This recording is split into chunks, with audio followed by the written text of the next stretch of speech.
Hello, Christina. I am so happy that we are able to connect today and talk about the elephant in the room, perfectionism in motherhood, how our kids sometimes start to take on those traits, even though we don't want to see it, you know? Mm. I don't know about you, but when I became a mom, I was like, my kids aren't going to get any of my shit. This will be good. I'm gonna do this differently. They're not gonna pick up on all those like nuances and little things that I do. No, they do, and they did. hmm Um, so how about you introduce yourself to the listeners, Christina? Hello, I'm so happy to be here. Thank you again. My name is Christina Corcoran, and I live in the Midwest in the USA. I'm a mom of two girls, and they're both school age right now, and I do stay home currently. So my world is really revolving around like the motherhood, but I'm also a writer. So I've got that creative side that's still trying to hold on. Yes, yes.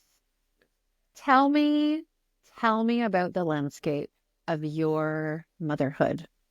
We've already talked about that it includes some perfectionism, hmm or you see it maybe in other people in your life. So tell me about your motherhood landscape. What does that look like? What does it feel like? What are the beautiful bits? What are the ugly bits that are like part of that? Well, when you become a mother, you enter this world with baggage, right? And some of it you've unpacked, and some of it's collecting dust. But our kids, they're like these little mirrors, okay? And so eventually you start to see things in them that is, concerning. And it doesn't always hit you that it's sort of sourced from you. Um, because like especially when they're in pain, they're having a meltdown, their reactions are intense. You're just kind of reacting. I mean, motherhood is all about like putting out fires. You're very busy, you're very tired, and so that's kind of how I came to this topic of perfectionism. It's because I saw my oldest daughter, even as young as two, just like so hard on herself, just really struggling with things that didn't seem to match the intensity of her frustration, and it didn't matter what I said.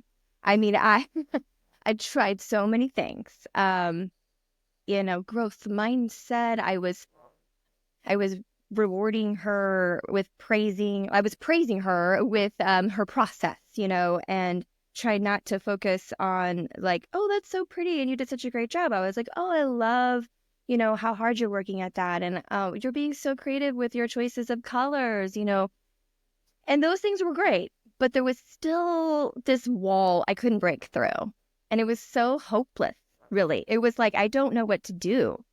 So, I mean, I was looking for answers and didn't expect to find them in this package of perfectionism. I went to a parent meeting about children who are gifted. And at the time, my child hadn't been tested. There were maybe signs that she was, above average on her milestones. She was still preschool.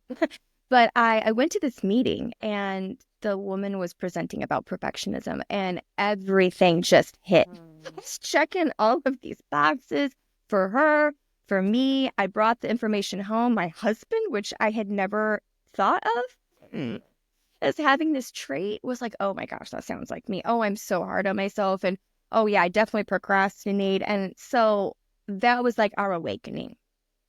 And that's where the real work started for all of us. So tell me about this moment because I think this is really critical in self-awareness when we are presented with a thing.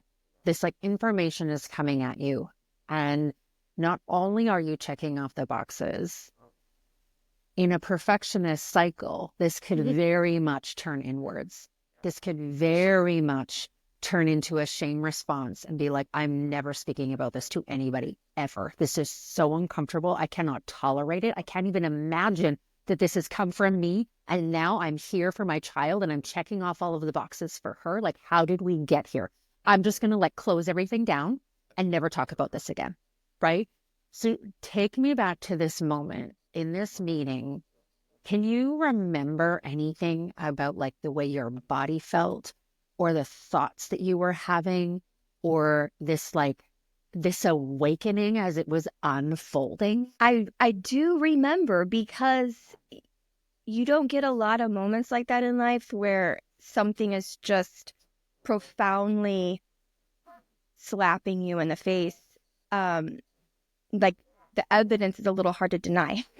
So when I'm hearing her speak and I'm thinking of my behaviors and my thoughts and my self-criticism, I had I had already, so I told you, we come into parenthood with baggage. Well, I had gone through some therapy in my 20s, so pre-marriage, pre-kids, and I did have a little taste of what this felt like when my therapist brought up my father. And I had to work through my codependency issues growing up in a family where there's alcoholism.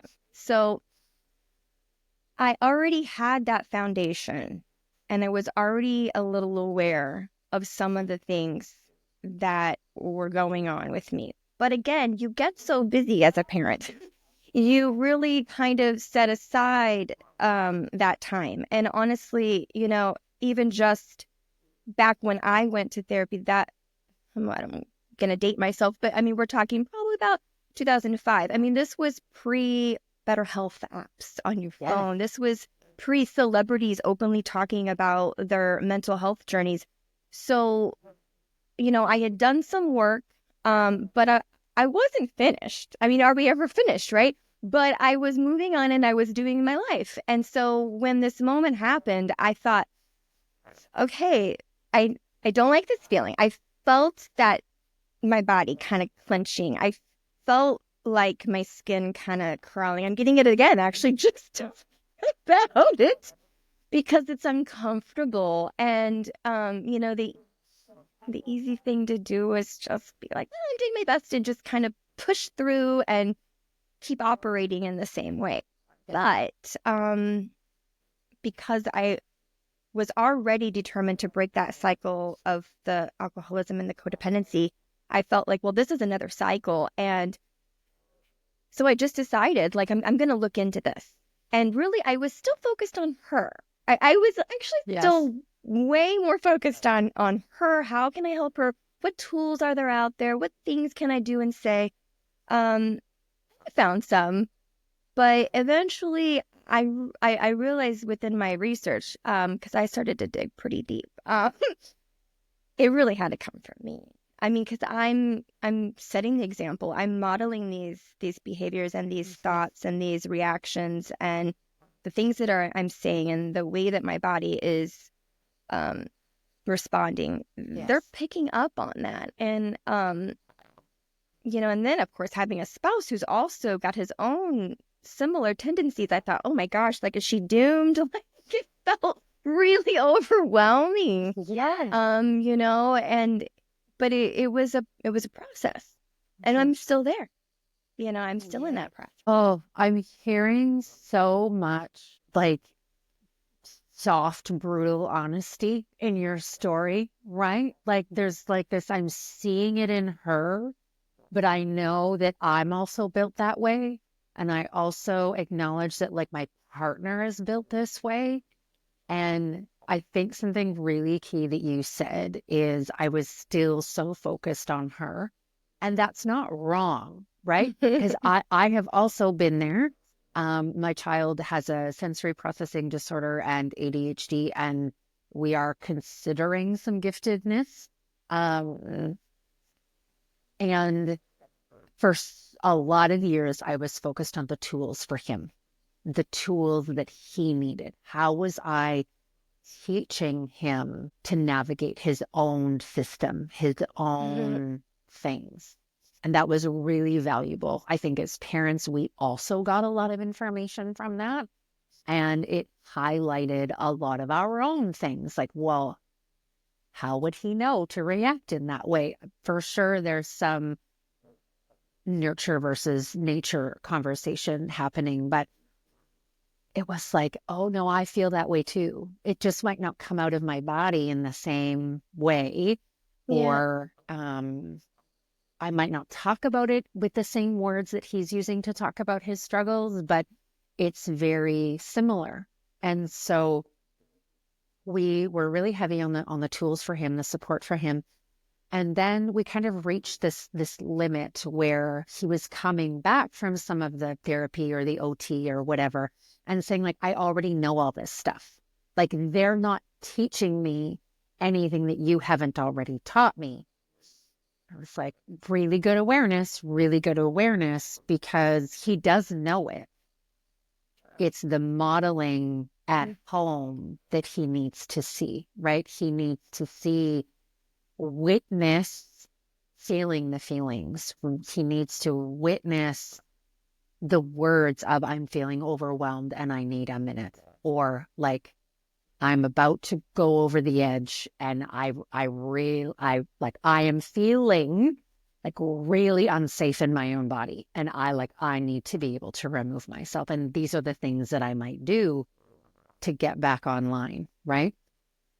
And for us and for anybody in this place who is potentially having like a shame-based reaction to how you have parented or how your stuff has landed on your kids, please know that their brain development is not entirely locked in until 21. Regardless of what you read online, which is, yes, the first 3 years, the first 6 years are so important, but you can repair across timelines. Like you don't need to be so hard on yourself, which is, indicative of perfectionism. I love that. I mean, that actually was going through my brain this morning when I was like fixing my hair. I had a moment to myself to kind of reflect on like, what are we going to talk about today? And I thought, you know what? I think something that I needed to hear, and I think your listeners would appreciate, is like, it's not too late, and it's never too early. So like, I'm thankful that I found this. I'm thankful that I found this, whatever we were going to call it, this trait, and in a good way of modeling a better, healthier coping mechanism. I'll get to that in a minute, but I'm glad that we found it as early as we did. I would like to have said I found it earlier, but I didn't. But what I'd love is to get this information to parents soon, because earlier is better, but it's never too late. And I look at how far we've all come. Because so my oldest that I kind of based all this on is now 9, and my youngest is 7, and they're two very different personalities. Some overlapping, and yet, so it's like funny because some of the things that I see in my older one, I go, oh, younger one's got it. She's good. But then there's times where I'm like, oh, wait, she is stressing about that because she doesn't want to disappoint herself or us. So she's putting extra pressure on herself in certain situations. It's just manifesting differently than my other child. But there is just such a beautiful kind of evolution that's happening where all of us are catching ourselves. We're all just a little bit better every day at these things. And I mean, gosh, I tell you what, as a perfectionist, here's the thing.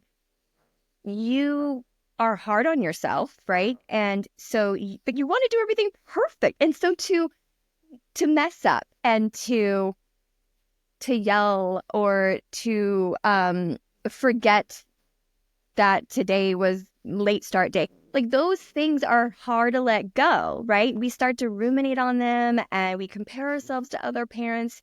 and we think like, oh, they're all doing it so much easier. And so that has been like such a funny thing, because if I hadn't come to this realization and hadn't started the work, I really can't say I would be happy right now Mm. in my parenting role. And I can't say that my kids, because it's like, it's giving me, it's not, I used to hear the phrase, we're all just doing our best. I used to cringe. I used to be like, don't let me off the hook. Like, I have Yes. some beating up to do right here. I got to learn from this. Like, I don't need that. That's for other people, whatever. And honestly, I didn't feel inclined to give that to other people. There was some Yes. judgment, like, are they really doing their best? And so, like, by finding self-compassion, which is what I'm really happy to talk about with you today, by finding that, I've actually become more compassionate to other parents, Mhm. you know, and I do actually find myself using the phrase, we're all just doing our best, and I believe it. Like, I'm like, okay, yeah, we are, you know, we're in this together, it's okay. And it's also, I feel like all this has been coming at a time where we're getting that message more and more. You know, people are being more authentic with the pictures and the videos Mhm. and the things that they're sharing on social media. And, you know, people are kind of tearing down these walls and saying, like, it's okay. Like, we don't have to get it right every time. And that's just, it's beautiful. And it's hitting at the right time for me, especially. So I'm just glad that this is all kind of connecting. Yes. Yes. And I just want to say that the research across the last, I'm going to say 4 decades, still concludes that as parents, we only have to get it right 30% of the time for our children to be out in the world doing things. Like we're talking like 30% of the time so that they're not sociopaths, right? Like we're talking 70% of the time we are like messy and we are figuring it out and we are yelling or too critical or too rushed or too anxious. 70% of the time we are allowed to be that. 30% of the time when we get it right, and right for me is defined by parenting from your values because that's what feels good in your body, right? Right is not my kid has to be in 5 sports because everybody else's kids are in 5 sports. If that feels right for you, amazing. If that doesn't feel right for you, it's going to come with a whole host of stressors and pressure.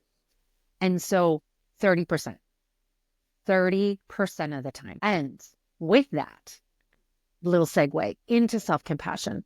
Can you tell me some of the practical, actionable ways that that shows up in your life or that you practice it in your life? Definitely. Um, so one of the things that I found kind of helpful for me to sort of get going with this was sort of the 3 A's of change. So awareness, acceptance, and action. And so luckily my awareness happened, you know, like I said, like when she was about 2, 3, 4, um, but I didn't know what to do with it. Um, so then I had to accept it and I had to let go of that blame of like I created this problem. Like, but then I think, oh, well, wait, but where did it originate? Oh, okay, so I developed it as a coping mechanism, you know, living in a dysfunctional family. And then I also had a father who was an other-oriented perfectionist. So that is someone who maybe their life is kind of a mess, but they're putting these high standards Yes. onto those around them. Very judgmental, very critical, nothing's good enough, kind of a pessimistic point of view. And I lived like that. I grew up that way. And honestly, it was starting to be my default, you know? And so first I was aware, then I accepted it, and then I really was like, well, what do I do about it? And Yes. so, I mean, that was a weird piece of the puzzle. And when I finally discovered the self-compassion, uh, it was I was doing some Google scholar research, honestly, and then Kristen Neff is the one who sort of, well, not sort of, but she did Yes. define and start all of the research, and it's grown, and it's an amazing tool. It really just pairs perfectly with perfectionism because there's three components of this. The one, and then you can start at either one of them. I think they all kind of overlap in a way that it doesn't matter what you decide is the first or the second or the third, but self-kindness. So, my inner voice is like super harsh, very critical, very, very judgmental. I make a mistake and I'm like, should have known better, or what was I thinking, or if I had done this, then that wouldn't have happened, or what are people going to think? I mean, it's just running around doing all the stuff. And so, combating that really it's a mindset. Like your personality traits are built on habits. And so how do you break a habit? I mean, you can't get rid of perfectionism. It's just part of you, but you can kind of find ways to tame it. And so by being self-kind, by treating yourself in these moments as you would treat a friend who's struggling, that was the key for me. That's where I was like, what? It's like, I would never tell this other mom, geez, I'm sorry, but like, you're kind of stupid because like the late starts have been going on for 3 months and you just now figured it out. You've been taking your kid. So no, I would never call someone stupid. But like, if I did that, okay, I'm gonna be a little more hard on myself. And so that is sort of the nugget. You just got to learn this way, and you have to fight because you've got these old Yes. habits. So it's a constant thing. I mean, every day, I'm every moment. It's like, okay, how am I going to react to this? So that's something that I can model for my kids out loud. It's a little like, especially when they're younger, they're really learning so much. I mean, and picture books are great too. Fictional characters can do this for you, but yeah, you're a big source. So just saying out loud, like, oh my gosh, I can't believe I did that.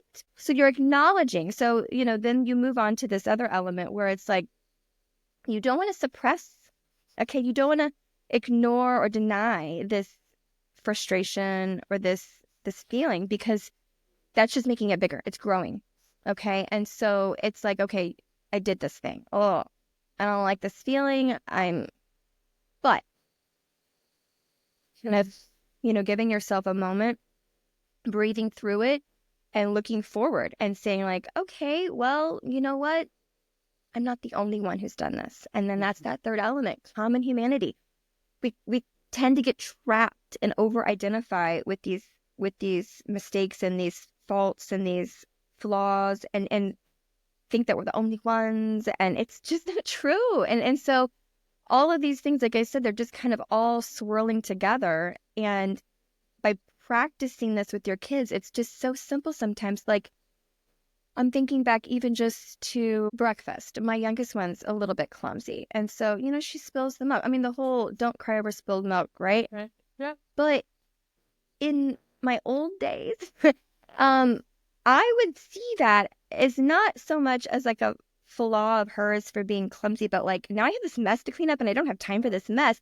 And I am just jumping to that reaction. And I'm just like, oh my gosh, again, like, be more careful, move it out of your elbow space. Like, just like coming up with all these, things. And that's not helping at all. Okay. So now she's getting shamed and so like, what have we done? So in those little moments, it's like, it's just whoops.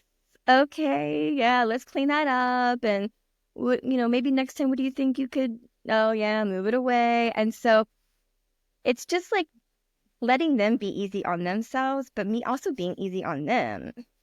Yes. Yes. I mean, Yes. I'm fighting my urges, and so it's funny because this has been where I have become researcher, teacher, and student all at the same time, right? And so it's gonna be imperfect, but it's just these things. And so here's the funny thing, my kids, we stopped using the word perfect. And so now my youngest man, you can't use the word, even though there's times when things are actually like Right. definition wise perfect. No, mom, you can't say perfect. So like they're getting it. They're slowly getting it, and they'll correct me sometimes. It's beautiful and it's humbling and sometimes embarrassing, but like they will. They'll be like, "Mom, that's okay." I just did a big project. I just sanded down a desk that I found on the curb. Never done this before. I bought some paint, oil based. I was researching all this. I did all this stuff and it's beautiful. But the legs of the desk are really rough because I did not sand it down well enough. And so I immediately was like, I felt it when I was moving it into the room. And I'm like, oh no, and they both were like, Mom, it's good enough. Mom, we love it. Mom, it looks great. It doesn't have to be perfect. And I was like, okay, thank you. Oh, Thank you. yes. Yes, they are like verbalizing to you, right? Like what your inner child needs to hear, right? That like it's enough, right? Your time or your money or your effort into this project is enough. The effort, just like you said, partway through the episode of like I was praising them for the effort or the process, right? Is they recognized in this moment that the process for you was part of the experience, and they're Yeah. highlighting that in this moment that like it's enough. You can still take pride in this Yes. project. Yes. Yes. Yes. Embrace that. Accept that. I have become happier because I am actually allowing myself to feel good and to feel proud and to acknowledge the work that I do and the accomplishments. And I used to just be focused, on the other. I used to be focused on the negative, on the flaws. And so it's really just it's redirecting. It's just redirecting, so much redirecting. And like I said, see them mirror that back to me. Oh, like not only are they helping me, but I'm like, oh yay, it's working. Yes. Again, that like two things are true at the same time, right? Like they are mirroring to me exactly what I need to hear, right? Or exactly the words that are going to counteract that inner critic, that like that critical voice that sometimes we don't even realize is there because it's just so automatic, it's just so default. And also because they're mirroring it back to you, you know that the things that you have implemented are working or they're making a difference or like Yeah. yeah, yeah. Oh, that's so amazing. Oh, I think we could talk for another half an hour, Christina, about this, and especially because I know that you mentioned that you're writing a book on this, and so the marrying between your own process of the three A's and Kristen Neff's three ways that you can be compassionate, and the common humanity piece and all of that is so amazing, and I cannot wait until your book comes out. And please make sure that you send me all the links and I will make sure that they are in the show notes because this is something that not only I have struggled with. Brene Brown's book Oh, changed, like literally changed my life. That was that moment for me. The moment for you in the meeting, the parent meeting, for me was Brene Brown. And I listened to that book on a road trip. I was solo. My kids were at home. And it was like I came back a different person from that trip just from that book. And so the perfectionism piece in women is is glorified, right? It's like we should be striving in this way. We should be yeah. good. We should be right. We should be better because it affects our kids. And we hear that message constantly on social media, right? If you're not a strong leader, your anxiety will trickle down to them or your perfectionism or your shame or whatever.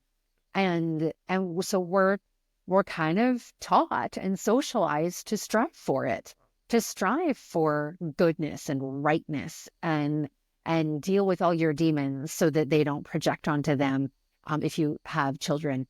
And it's glorified in this way. So I know for a lot of people who are listening, this will feel, or I hope it feels like a breath of fresh air that just like let's name the common humanity piece. You are listening right now to two people who struggle with a critical inner voice. And it is hard to turn it off sometimes or acknowledge it, befriend it, get to know it. What does it Yes, need? yes, yeah. Like, yeah, I was Keep your working with a, enemies close, right? yes, get to know them.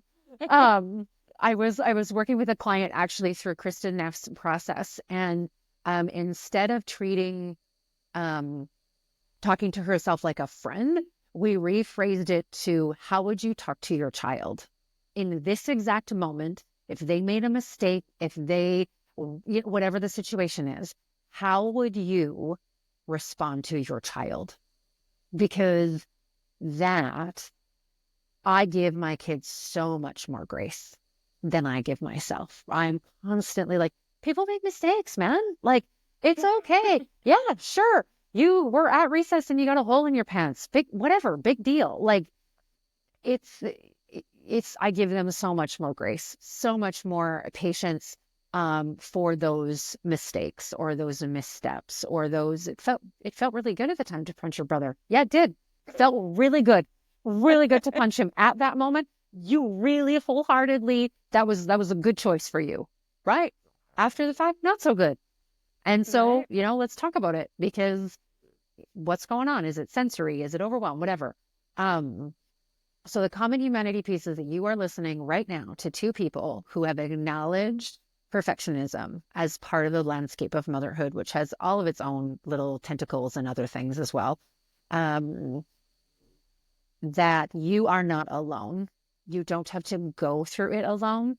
And if you are looking for resources, I will name them and link them in the notes. Brene Brown, Kristen Neff, and there's a couple other that are coming to mind that I will link below, along with Christina's To Be Soon book. So thank you, Christina. I really appreciate the Thank you. conversation today. And I wish you all of the best in your Thank you. parenting landscape.